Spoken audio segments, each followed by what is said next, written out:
On this week's Hockey Inside Out, I asked the panel what tricks they think Marc Bergevin has up his sleeve for the trade deadline, and let me tell you, he's going to need quite the bag of tricks to get the Canadiens out of this mess.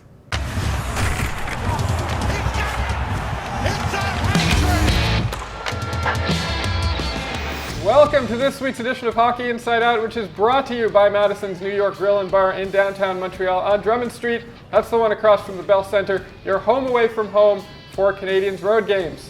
I am Adam Susser, your host, and with us today we have Stu Cowan from the Montreal Gazette, and you've always wanted to be Jess Resnick, haven't you? Yeah, I've always wanted to be a beautiful white woman. Okay, well, you're a handsome young black man. William McKenzie from Habs Eyes on the Prize and CTV Montreal, and comedian Joey Elias. With the Canadiens' Monday night loss to the Washington Capitals acting as another nail in their coffin, the Canadiens' playoffs hopes are essentially sealed, and with a sad or laughable, depending on how you want to look at it, 1.1% chance of actually making the playoffs this season, there is a strong likelihood that Marc Bergevin will be an active GM ahead of the trade deadline. Which Canadiens players do you think Marc Bergevin will try to move? It's going to be interesting to see because he's got 4 weeks roughly now until the trade deadline. He's got healthy bodies coming back. He's got Gallagher probably coming back. Drouin looked like he's coming back. Byron might come back before the trade deadline. We're not sure.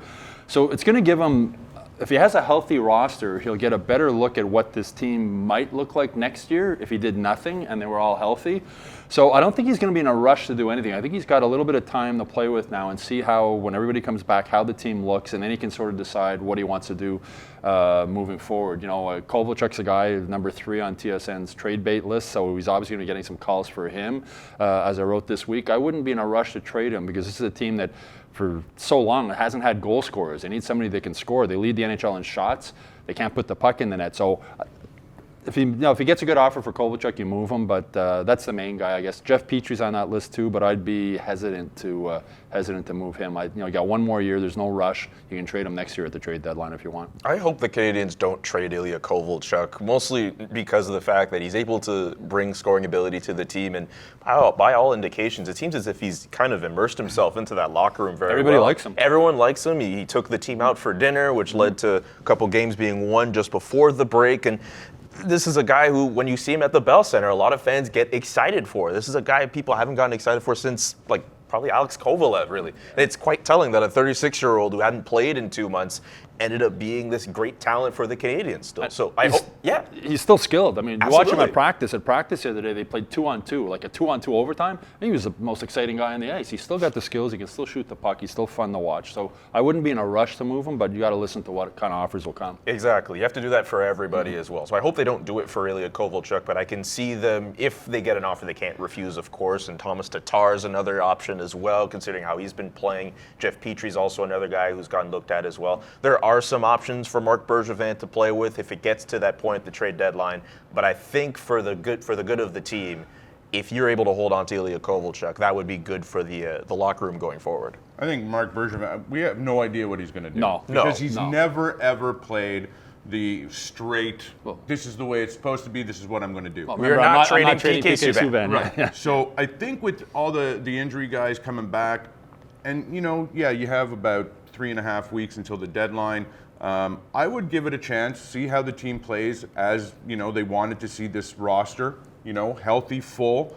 They'd still be missing 1 or 2 people. The only thing I would do if I was Marc Bergevin, I think high on my list is a backup goaltender that the team can trust and the coaching staff can trust, because that seems to be the big hole where everybody says, okay, can they make a push for the playoffs? Carey Price is going to be a workhorse, but he's going to get tired.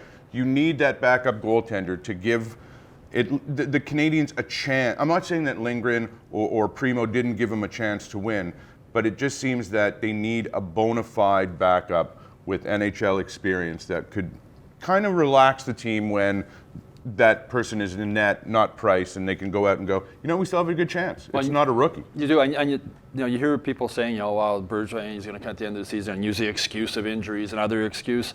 It's a legitimate excuse this year. I mean, they've had injuries to big key players that have been gone for a long time. So they never really got a chance to see this. You look back at that game in Washington in November. That was their best game of the season. They were awesome. They beat the best team in the league. Drouin's hurt that game. Byron's hurt that game.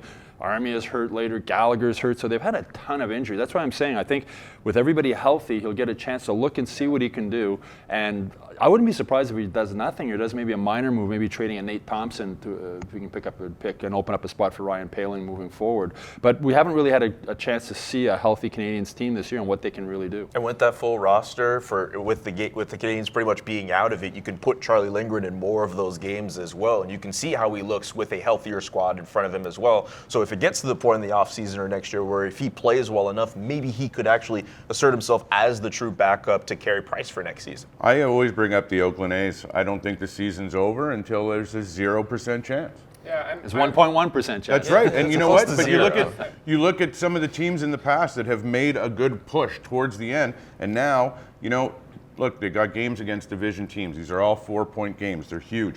With a healthy lineup, who knows? Maybe this is a team that can actually go on 2 8-game winning streaks now, as opposed to 2 losing streaks. It's going to take a lot for them to do that. Then you Well, got like 22, miracles have 6 happened. and 3 or something to get don't 98 know. points. I don't think it's going to happen. But again, it's almost going to be a training camp for next year, not a training. But just as I said, take a look and see what you got. And Marc Bergevin, there's no reason for him to panic right now. He's sort of stuck. It's a tough job. Like he's got a lot of things to think about moving forward for the next 4 weeks. So it's not going to be easy for him, but it will be interesting to see what he does end up doing. It obviously is extremely unlikely that they will get into the playoffs, but if there is a team that has the character or the heart, I think it's this team. I remember hearing earlier on in the season the coach of Calgary saying that the Canadiens are the hardest team that they've played against all year. This team doesn't give up, and I think it is kind of a bye year due to all the injuries. I was excited for this year, and so many of their key players got injured. I don't understand why there's so much talk about trading Tatar. Who are they going to trade him for? Another young-ish veteran who's going to score goals and lead the Well, team? Thomas Tatar, before the season, Thomas Tatar put a check mark. He's going to score 20 goals. It's going to be the 6th year in a row he's going to score 20 goals. Who's going to score 20 goals if you do move him? And I wrote this week, like the Habs have a ton of draft picks the last 2 years. They have a ton of draft picks this year. If you're going to move Tatar, try and get a younger Thomas Tatar.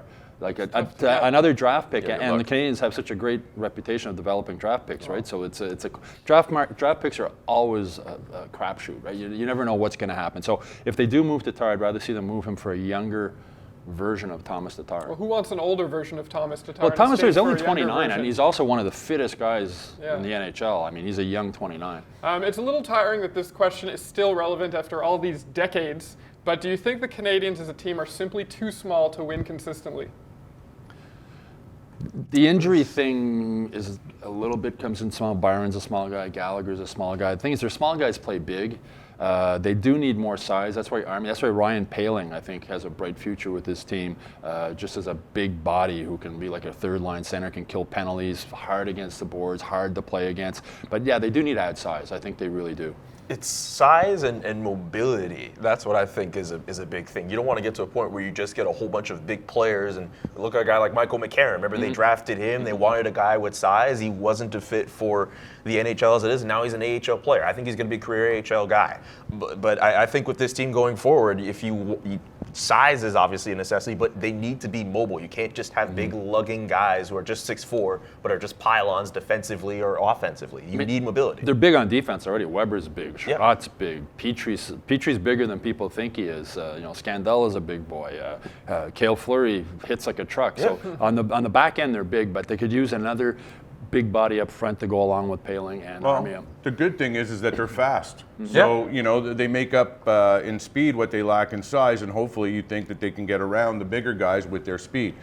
Unfortunately, we know some of those guys, the gritty guys, like a Gallagher who plays way bigger than he is, concussion, and now he's coming back, but do you think, is he going to be the same physical player now? Because is he going to be a little self-conscious He won't just because he's Brendan Gallagher. Yeah. True. I mean, as I said, he could have a future life if as he a had crash test dummy, or what's that movie where the guys do all the stupid things and they're running into the wall? Jackass? Yeah, he could. Like Brendan Gallagher would star in a Jackass more of a movie. crash test It's like than a it's like he Jackass. enjoys pain. You see him get crushed, Well- he gets up with that smile on his face. Yeah. But concussion, we know Yeah. concussions are not the hand. It's he can wake up tomorrow, heaven forbid, and just feel awful, and then they have to shut him down for the season again. So, a guy like, I don't worry too much about size, but if you can get a guy who's gritty and fast and plays bigger than he is, I would take another Brendan Gallagher on any team. Well, as you mentioned Michael McCarron, they drafted him because of his size. That's all. He wasn't even rated as a first-round pick.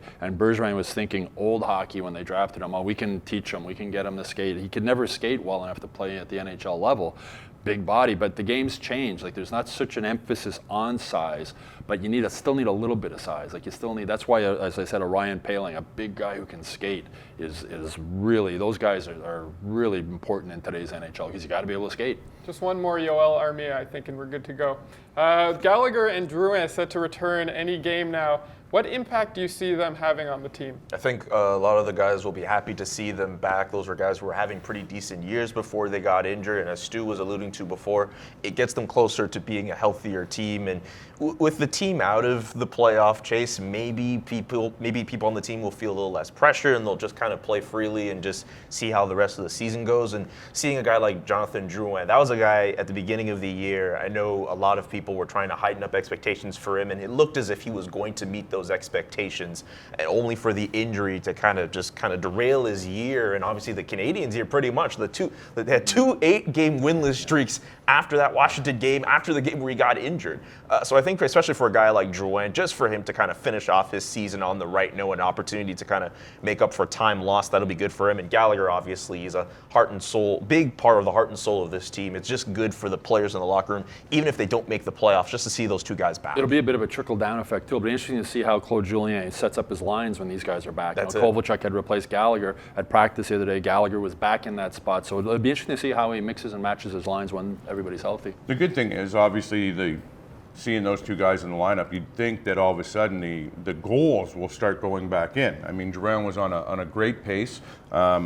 Obviously, he's going to have to get a couple of games under his belt before he the thing with Gallagher again is concussions. I'm a big advocate for take care of your head, because at the end of your career, you still want to lift your children. You want to be able to play with them. And unfortunately, I'm sure you've covered a few players in your day that, great players, but today they can't even, tie their shoelaces. I have a friend who played in the NHL also, same way. So that's why I do worry about their well-being when it comes to their head. So, of course, everybody wants to see Gallagher and I mean, Drouin and Kovalchuk on the same power play, one setting up the other, With Weber. I mean, just that alone, that's a weapon in itself. So, yeah, I want to see it, but not at the price of sacrificing somebody's future. Well, you talk about them bringing back scoring. The game against Washington Monday night, we talked earlier about the Canadiens not giving up. They didn't give up in that third period. They had a horrible second period, a sloppy second period, as Claude Julien said.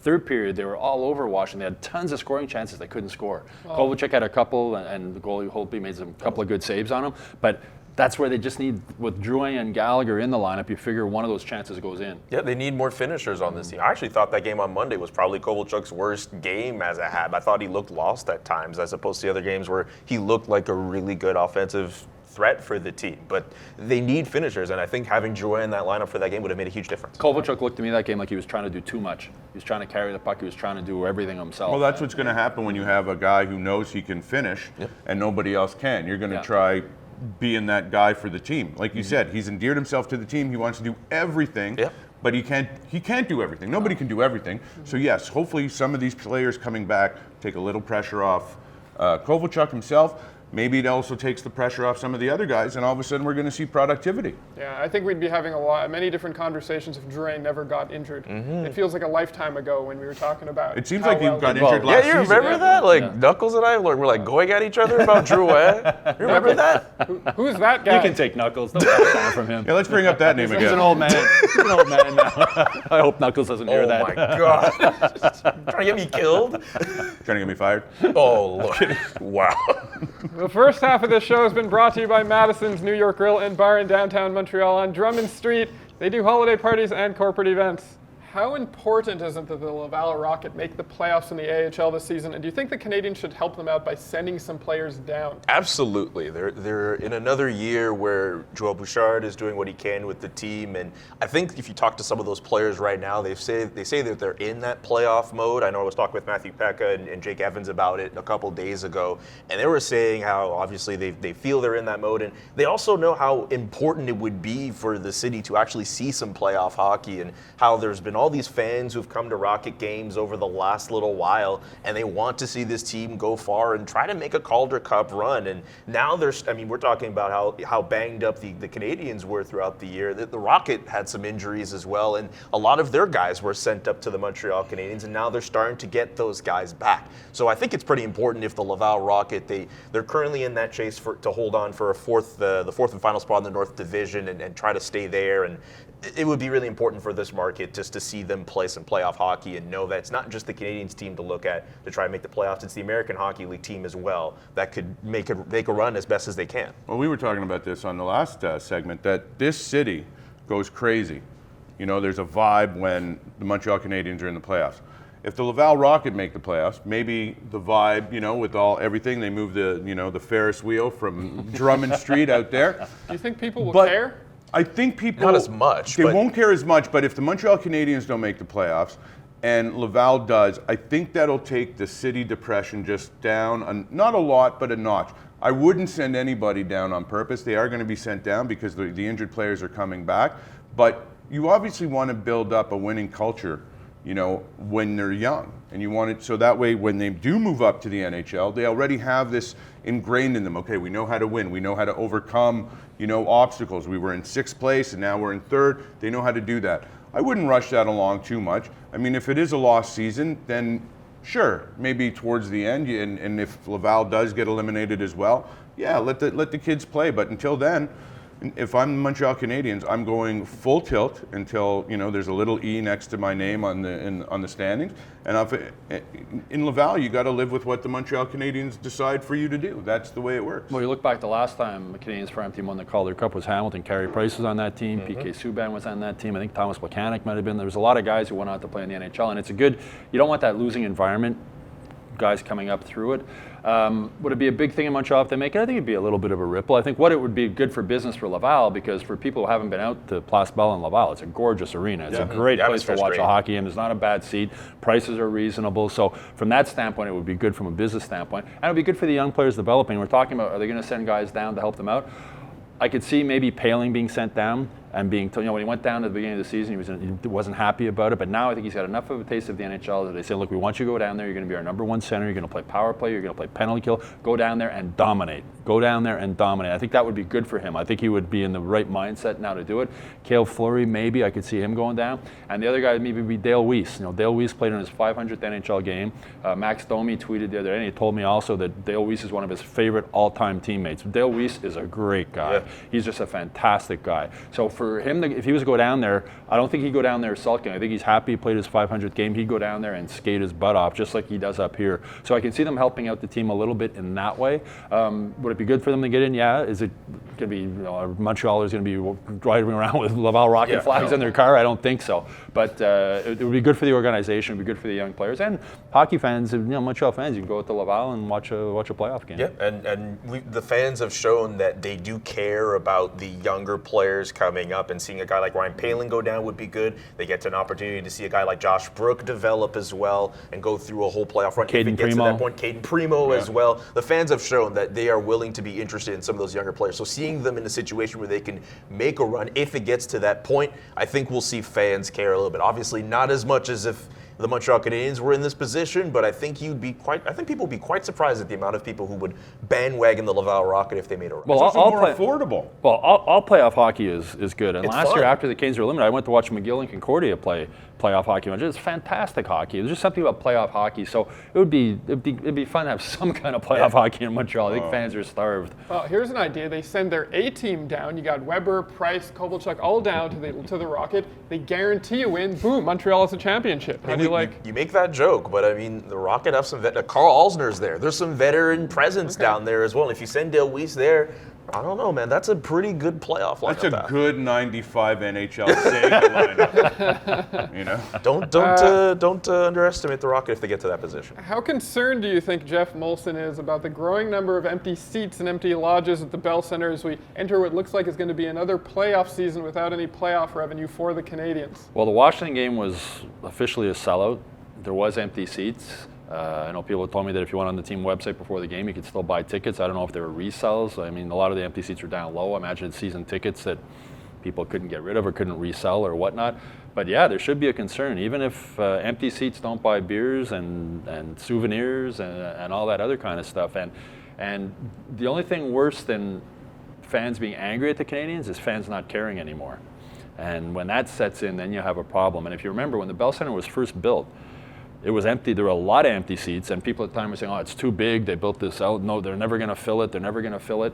And Jeff Molson should be concerned. I don't know how concerned he is, but he should be concerned. Correct me if I'm wrong, but once the arena was built, I'm sure the Canadiens were, I mean, they haven't won a cup since '93, but the team was not necessarily at the greatest condition. They weren't really a great team at that point. So good luck trying to get people to go to a new arena for a team that's substandard. And that's basically what they're going through right now. It's very clear that this team is well out of a playoff position.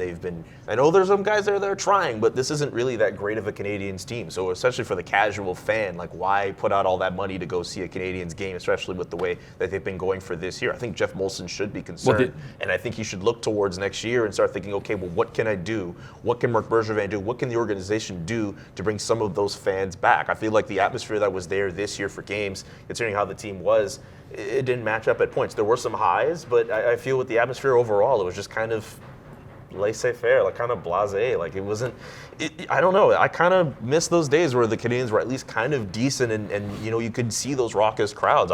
It feels like it's been a while since that's happened. The thing is, season tickets, I mean, I know guys who do it. It's a business investment. I have friends of mine that have their own business. They buy season tickets, they take the tax rate off, and they sell off most of the games at a profit. And at the end, their season tickets cost them nothing. But now, they're hard to resell, and if you're reselling them, sometimes you're selling them for less than face value, so you're losing money. So that's where, you know, when the season ticket renewals come in, if you're one of those guys, you're going to go, oh, no, I lost money on these last year. Is Washington. It's a legit, again, no Ovechkin. Okay, fine. Yeah. Still number one in the league. I had 3 friends call me, not offering me to go with them to the game. Do you want my tickets? Legitimately, they just did not want to go to this game. So if I'm Jeff Molson, I am concerned that season ticket holders just have no interest anymore. And yeah, they do count the, you know, the way they do it. They don't do it by turnstile, right? It's tickets sold. Tickets sold. So yeah, there are. I went on the website, and they are mostly resales. So I'm not surprised that it was announced as a sellout. But I think if I'm Jeff Molson, if this team does not win a few more games to at least pique the interest of the fan of maybe, you know, that 1.1 gets up to 3%. I would be very concerned. I'd be more concerned about the empty loges. Well, and the other thing is when the team is in the playoff race, the Canadiens send out their playoff tickets well in advance, right? And you have to buy 4 games for each series on the assumption they're going 4 rounds, 7 games, and you got to pay that up front. And then if they don't make it, usually they'll say, well, you can put that towards next year's season tickets. But meanwhile, they can sit on that money. That money isn't coming in again this year. So from a business standpoint, I mean, the Canes still make tons of money, and it's a big business. The team's worth over $1 billion.